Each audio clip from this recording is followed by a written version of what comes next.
Bienvenue dans Sequoia, le journal du développement durable. Connaissez-vous la commune de Gripon? Cette commune à l'ouest de la Guadeloupe, située entre la mangrove et la plaine canière.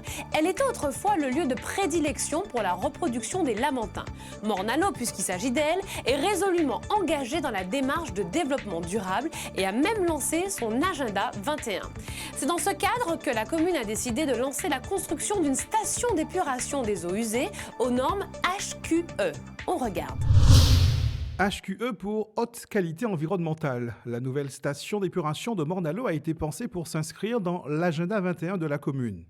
Pour permettre à la commune d'avoir un équipement permettant à la fois de gérer les eaux usées de la commune, mais surtout pour avoir un équipement moderne, sans odeur, sans bruit, parce qu'il faut effectivement faire en sorte que l'environnement naturel et humain soit sauvegardé.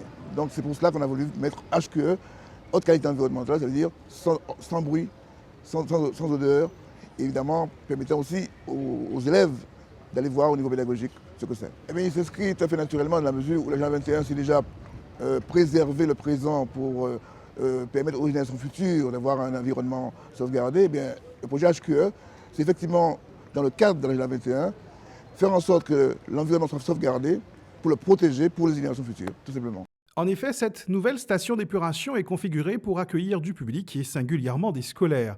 Les promoteurs du projet ont voulu y inclure un volet pédagogique pour permettre à la population de découvrir comment fonctionne une station d'épuration. Mais outre cette spécificité, le nouvel outil présente des particularités bien précises.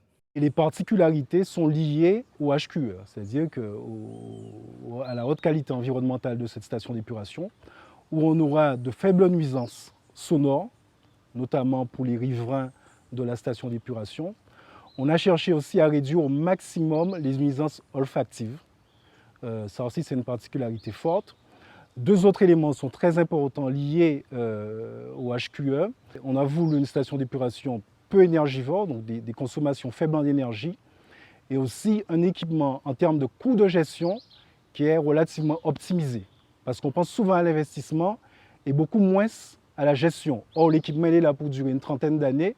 Il fallait rechercher un équipement en termes de coût d'entretien qui était le plus faible possible. Pour mener à bien ce projet, la commune a bénéficié d'un prêt long terme de l'AFD, mais aussi du préfinancement de sa subvention européenne, un accompagnement dont elle n'est pas la seule à avoir bénéficié.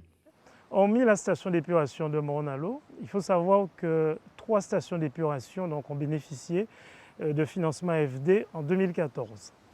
Alors, la construction de tel édifice est soumise à une réglementation européenne assez rigoureuse. Ils doivent être également réalisés dans des temps qui sont contraints.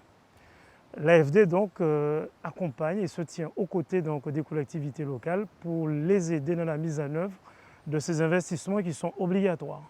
La nouvelle station d'épuration de Morne-à-l'eau a été pensée pour s'intégrer dans son environnement immédiat par le choix des coloris de la nouvelle structure et l'aménagement paysager programmé.